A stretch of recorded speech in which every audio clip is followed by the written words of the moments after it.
Shalom peuple de Dieu, nous revoici encore pour un nouvel épisode de Questions pertinentes. Je suis le frère Mike Chiuka et j'ai l'honneur encore une fois de recevoir le pasteur Poemande Gervais de l'église Chant de Dieu de Lubumbashi. Bonjour pasteur. Bonjour frère Mike. Alors pasteur, bienvenue encore dans cette nouvelle édition. Merci pour l'invitation. Sans plus tarder, je pense que nous allons présenter le thème et notre sous-thème afin de pouvoir chuter dans les questions. Je suis prêt. Notre thème, c'est la discipline dans la vie chrétienne et nous avons pris comme sous-thème marcher dans l'ordre selon la parole de Dieu. Notre première question, c'est pourquoi est-il important d'accepter la correction de Dieu? Merci pour la question. Pourquoi est-il important d'accepter la correction de Dieu? Je voudrais soutenir la réponse avec ce texte de Proverbes chapitre 12 et le verset 1. Celui qui aime la correction aime la science. Celui qui hait la réprimande est stupide. Je reprends. Celui qui aime la correction aime la science. Celui qui hait la réprimande est stupide. Avant de faire un petit commentaire, je voudrais reculer pour que je donne la définition de la discipline, définition générale. Ça va nous permettre de bien cimenter notre émission. D'une manière générale, la discipline est un ensemble de règles et de normes qui régissent le comportement d'une personne ou d'un groupe, visant à maintenir l'ordre, la cohérence et la maîtrise de soi. Vous voyez déjà, nous trouvons dans cette définition des éléments du sous-thème. Et en ce qui concerne le chrétien, cet ensemble de règles et de normes, nous trouvons cela dans la parole de Dieu. Alors je reviens pour donner un petit commentaire par rapport à la réponse à la première question. La correction de Dieu permet aux chrétiens de se remettre sur la bonne voie. Lorsqu'on parle d'une correction, cela sous-entend qu'il y a eu erreur. Cela sous-entend, lorsque nous nous rapportons à la définition, que le chrétien n'a pas marché conformément aux règles, a pour but de remettre le chrétien sur la bonne voie, l'aider à se recadrer et de continuer à marcher selon la parole de Dieu. Voilà. Merci pour cette réponse. Elle a été bien claire. J'espère Oui. que vous avez compris. Je vais ajouter un élément. Quand on parle de la science ici, on dit celui qui aime la correction aime la science. C'est-à-dire celui qui aime la correction aime la connaissance. Et quand vous allez dans Osée 4, verset 6, il est écrit « Mon peuple est détruit parce qu'il lui manque la connaissance ». Donc vous comprenez, c'est Le temps de bien comprendre cette réponse. Elle a été très claire. Alors je passe directement à notre deuxième interrogation qui est comment la discipline produit-elle des fruits dans notre vie?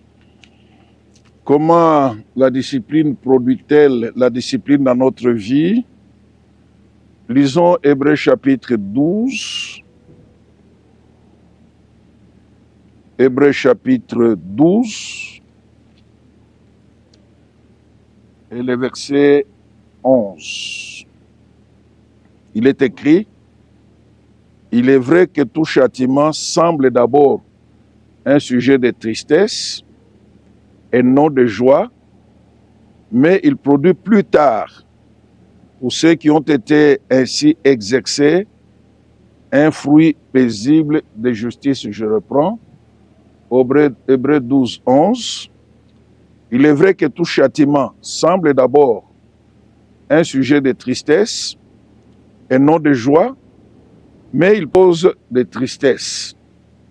Mais par la suite, Elle a pour fruit chez ceux qui ont été, chez ceux qui ont ainsi été formés une vie juste, vécue dans la paix. Je reprends. Parce que nous, en restant seulement dans la version 8 secondes, parfois il est difficile de mieux comprendre. Et la version semaine nous éclaire. Je reprends. Hébreux 12, 11 dans la version Bible Semeur. Certes, sur le moment, une correction ne semble pas être un sujet de joie, mais plutôt une cause de tristesse. Mais par la suite, elle a pour fruit chez ceux qui ont ainsi été formés une vie juste, vécue dans la paix. Donc, voilà comment la correction peut produire du fruit. Et je voudrais ajouter aussi le verset 12. Il est écrit, nos pères nous châtiaient pour peu de jours, comme il les trouvait bon, mais Dieu nous châtie pour notre bien, afin que nous participions à sa sainteté. Merci. Et il se produit avec tout ce fruit, c'est par la puissance de Dieu que nous trouvons dans les Écritures. En fait, c'est la puissance de Dieu qui est derrière cette correction. Parce que s'il n'y a pas la puissance de Dieu derrière cette correction, il n'y aura pas de fruit.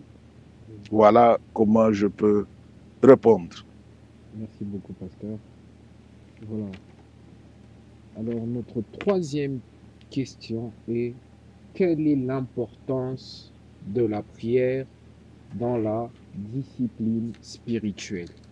Quelle est l'importance de la prière dans la discipline spirituelle? Lisons 1 Thessaloniciens chapitre 5 et le verset 17. C'est la recommandation que Paul donne à l'église de Thessalonique et à nous aujourd'hui. Prier sans cesse. Pourquoi l'apôtre Paul exhorte qu'on prie sans cesse? Car la prière est un des moyens d'entretenir sa relation avec Dieu, avec tous les effets bénéfiques qui en découlent. La prière est un des moyens d'entretenir sa relation avec Dieu, avec tous les effets bénéfiques qui en découlent. Vous voyez l'importance. C'est quand on prie, on est en communion avec Dieu. Et ici, la prière, je ne fais pas seulement allusion à la prière d'aimante. Vous avez la louange et l'adoration. Vous avez aussi l'intercession en faveur des autres. Et quand quelqu'un est en relation avec Dieu au moyen de la prière, il y a des avantages. S'il est sincère, sa vie est transformée. Et quand on est rempli de joie, on est rayonnant. Également, on rayonne la gloire de Dieu. Voilà pourquoi la prière, la discipline, la prière dans l'importance de la prière dans la discipline chrétienne ou dans la manière de marcher du chrétien. Voilà ce que je peux dire à ce sujet en quelques mots. Alors, pasteur, parfois nous en tant que chrétiens, nous mettons plus l'aspect de la prière en avant et nous négligeons le fait de lire la parole. Ce qui nous a poussé à notre quatrième interrogation, qui était de savoir pourquoi la lecture de la Bible est-elle essentielle pour rester discipliné? Oui, la lecture de la Bible, moi j'ajouterais même, pas seulement la lecture, la méditation de la parole de Dieu est très essentielle dans la discipline. Nous sommes dans Josué chapitre 1er et le verset 8. Écoutez cette instruction qui est donnée à Josué lorsqu'il prend la tête du peuple de Dieu et continuer à les conduire jusque dans la terre promise. Que ce livre de la loi ne s'éloigne point de ta bouche. Médite-les jour et nuit pour agir fidèlement selon tout ce qui est écrit.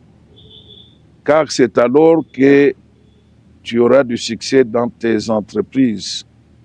C'est alors que tu réussiras. Je préférais le terme méditer plutôt que la simple lecture. C'est vrai. Quand on lit la parole de Dieu sans réfléchir, sans se poser des questions, on lit comme ça lapidairement, ça n'a pas d'effet. Mais quand on médite, on y réfléchit, on se pose des questions et on trouve des réponses. Cela aura un effet comme nous le voyons dans Psaume chapitre 1er. Au Psaume chapitre 1er, il est écrit au verset 2, mais qui trouve son plaisir dans la loi de l'Éternel et qui la médite jour et nuit. Donc ce n'est pas une simple lecture, c'est une lecture appuyée par une méditation, par une réflexion profonde. Alors, s'il y a des chrétiens qui privilégient seulement la prière au détriment de la méditation, la lecture de la parole de Dieu, c'est qu'ils n'ont pas compris, parce que la lecture, la méditation de la parole de Dieu, c'est aussi un des moyens pour entretenir sa relation avec Dieu. Donc on ne peut pas, c'est pourquoi j'ai dit quand je parlais de la prière que c'est un des moyens. La lecture, la méditation de la parole de Dieu, c'est un des moyens aussi d'entretenir sa relation avec Dieu. C'est une façon d'entrer en communion avec Dieu, d'être en contact avec Dieu. Nous entrons en contact avec Dieu au moyen aussi de la méditation de la parole de Dieu. C'est très important. Et dans 2 Timothée 3, et le verset 16, nous comprenons ceci.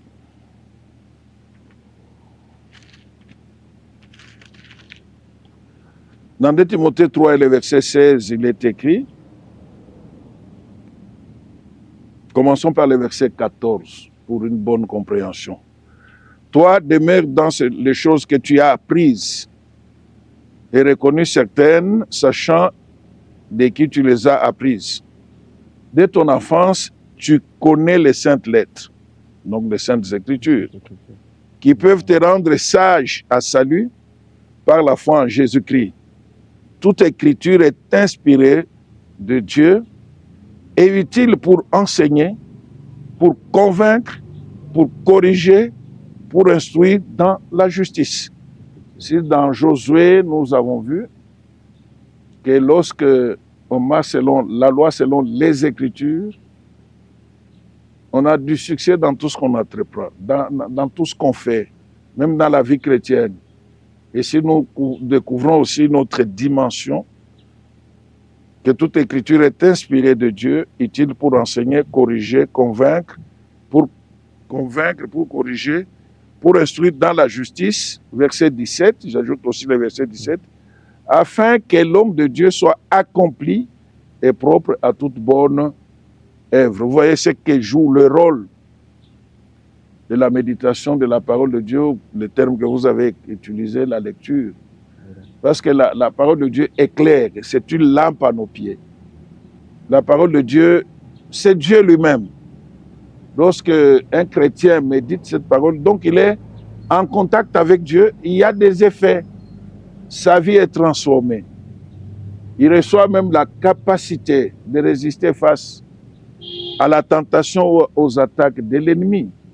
Nous voyons que c'est par la parole que Jésus, alors qu'il était dans le désert pour être tenté par le diable, c'est au moyen de la parole qu'il a résisté face aux tentateurs. C'est dans la parole que nous pouvons découvrir les promesses de Dieu. C'est dans la parole que nous pouvons avoir les soubassements, même pour mieux prier. C'est la parole de Dieu qui nous donne les soubassements pour mieux prier, plutôt que de faire des prières comme un perroquet, ou comme un oiseau qui chante dans la forêt qui est vide. Vous voyez, il y a beaucoup d'effets, ça transforme, la parole de Dieu rassure, la parole de Dieu, c'est la nourriture, la parole de Dieu nourrit l'âme du chrétien, la parole de Dieu, c'est un miroir, c'est au travers de la parole que nous pouvons découvrir ce que nous sommes. Quand nous sommes face à la parole de Dieu, nous pouvons découvrir ce que nous sommes réellement. Et lorsque nous constatons que ce que nous lisons, méditons, nous ne les vivons pas, nous changeons, nous cherchons à les vivre. La parole de Dieu purifie. La parole de Dieu est une épée à double tranchant. Vous voyez l'importance. On ne peut pas prétendre seulement prier et négliger la méditation de la parole de Dieu. C'est pourquoi j'encourage les chrétiens. Merci, pasteur, pour ces réponses très enrichissantes.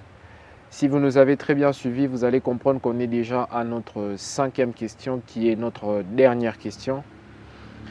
Quel rôle joue la maîtrise de soi dans la discipline chrétienne? Voilà. Merci beaucoup. Nous voyons cet aspect dans Galates 5, versets 22-23. C'est un élément du fruit de l'esprit. Mais le fruit de l'esprit, c'est l'amour, la joie, la paix, la patience, la bonté, la bénignité, la fidélité, la douceur, la tempérance. C'est ça, au fait, la maîtrise de soi. Et la loi n'est pas contre ces choses. Qu'est-ce que d'abord la maîtrise de soi? La maîtrise de soi, c'est la capacité à contrôler ses émotions, ses pensées et ses comportements, même dans les situations difficiles ou stressantes. C'est très important. Donc la maîtrise de soi ou la tempérance, c'est la capacité à contrôler ses émotions, ses pensées et ses comportements, même dans les situations difficiles ou stressantes. Comme nous venons de lire, c'est un des éléments du fruit de l'esprit. Parce que pour que cet fruit soit produit, cet élément soit produit dans la vie d'un enfant de Dieu, il faut qu'il soit rempli du Saint-Esprit. Et il joue un rôle important de par déjà la définition. Donc, la maîtrise de soi nous évite de poser des actes qui peuvent causer des dégâts incalculables, soit dans la vie personnelle ou dans la vie des autres. Je vais illustrer ça par quelques exemples. Vous êtes chrétien, vous avez appris que tel frère ou telle sœur vous a critiqué. Tout de suite, vous vous enflammez pour vous en prendre à cette sœur ou à ses frères. Peut-être pour chercher à tirer vengeance ou aller vers le frère ou la sœur. Peut-être lui parler de manière désobligeante. Et par la suite, vous apprenez que ce n'était pas ça. Vous voyez ce que ça fait? Vous avez déjà causé des dégâts. Vous avez déjà dérangé le frère ou la sœur. Et vous-même, vous êtes tombé dans les pieds de Satan et vous avez péché. Il y a des domaines où il faut d'abord se maîtriser, même quand vous avez appris. Se contrôler. Vérifier. Parce que quelqu'un qui a la maîtrise de soi, c'est quelqu'un qui sait vérifier même les informations qu'il a reçues. Avant de tirer des conclusions, il y en a qui ont pris des décisions comme ça dans leur vie parce qu'ils ne se sont pas maîtrisés. Et par la suite, ces décisions-là se sont avérées très mauvaises. Et alors que l'irréparable est déjà arrivé, je crois que c'est un élément. La maîtrise de soi est aussi importante dans la relation de couple. Vous savez, il y a beaucoup de dégâts, même dans les couples de chrétiens, tout simplement parce que les conjoints n'ont pas de maîtrise de soi. Ils ne sont pas capables de se retenir face à un problème. Ils ne sont pas capables de se retenir face même au comportement de l'un ou l'autre de conjoint. Ce qui est valable dans le couple, c'est valable aussi dans les relations humaines, même dans l'Église. Les relations entre les pasteurs et les serviteurs de Dieu et les autres serviteurs de Dieu, parce que souvent il y a des conflits parce que les serviteurs n'ont pas de maîtrise de soi dans bien des problèmes. Dès qu'il y a un petit rien, les esprits sont surchauffés, les gens n'ont pas le temps de s'asseoir, de se calmer d'abord. Et la maîtrise de soi, c'est quelque chose qui aide vraiment face même à la pression du péché. Parce que vous savez tout chrétien est soumis à une forte pression du péché. Mais s'il manque la maîtrise, il peut facilement se compromettre, surtout lorsque l'influence humaine est très forte, même l'influence du diable. Vous voyez, la maîtrise de soi joue un rôle très important. Parce que si on a cette maîtrise, on peut se calmer, on peut supporter, on peut patienter, on peut se taire quand il le faut. Quelqu'un qui a la maîtrise de soi n'est pas pressé de réagir. Il peut être face à une pression forte du péché, mais il sait se contenir, il sait contrôler ses émotions. Vous voyez, je l'ai dit, je crois que vous avez suivi, pour ceux qui aiment le sport, surtout particulièrement ceux qui sont encore fanatiques des équipes de football, même les chrétiens n'arrivent pas à se maîtriser.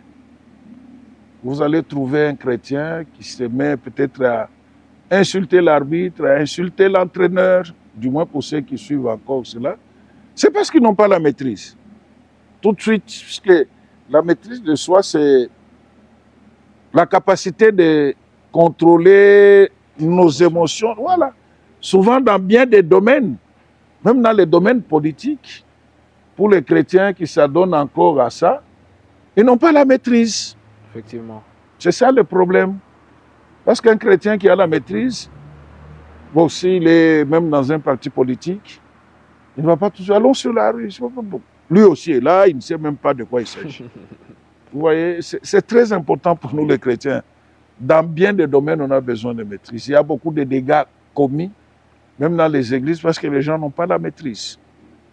Même comme je l'ai dit, des conflits qu'il y a dans des églises qui amènent parfois à des divisions, à des séparations, peut-être même à la violence. Voilà. C'est parce que les gens ne savent pas se maîtriser.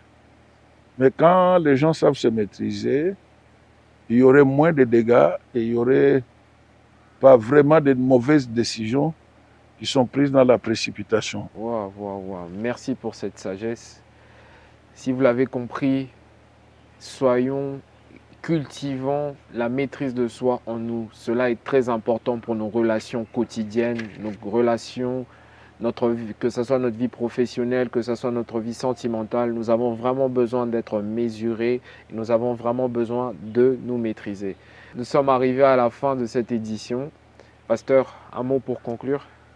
Pour conclure, je dirais que le chrétien ne doit pas mal comprendre la correction qui est faite lorsqu'il y a un dérapage. Et cette correction, ce n'est pas Dieu qui descendra pour la faire. Dieu passe par les hommes, par les bergers qu'il a établis sur l'Église. Effectivement. Ce sont eux qui ont la responsabilité de redresser le peuple de Dieu, soit au moyen de la parole, ou soit par certaines mesures telles que quelqu'un peut être suspendu et ne pas exercer une activité pendant un temps dans l'Église compte tenu du mauvais comportement. Le problème, ce n'est pas qu'on n'aime pas la personne, c'est parce qu'on l'aime et qu'on ne veut pas que la personne ou les chrétiens continuent à mener une vie désordonnée. Donc, s'il y a des chrétiens quelque part sur lesquels une discipline ou une correction a été faite en prenant une décision sur lui de le suspendre des activités de l'Église, que ces chrétiens-là se calment, qu'ils restent jusqu'à la fin de la suspension et reprendre des activités et ne pas entretenir un esprit de rébellion et quitter, aller ailleurs, c'est très dangereux. Il y a une discipline, une correction qui a été faite, soit on t'a mis sous discipline, comme on l'a dit, on t'a suspendu des activités de l'Église, ça ne sert à rien de quitter, il faut rester docile. Effectivement. Parce que ceux qui l'ont fait, ils l'ont fait parce qu'ils ont l'autorité de Dieu, ils ont le pouvoir de Dieu. Même si c'est injuste, entre guillemets, il faut se calmer. Encore là, l'importance de la maîtrise de soi. Voilà. Merci beaucoup. En tout cas, merci de nous avoir suivis de partout. Nous vous disons merci et nous espérons encore qu'à la prochaine émission, vous serez là. N'hésitez pas à partager, à aimer et on se dit à très bientôt.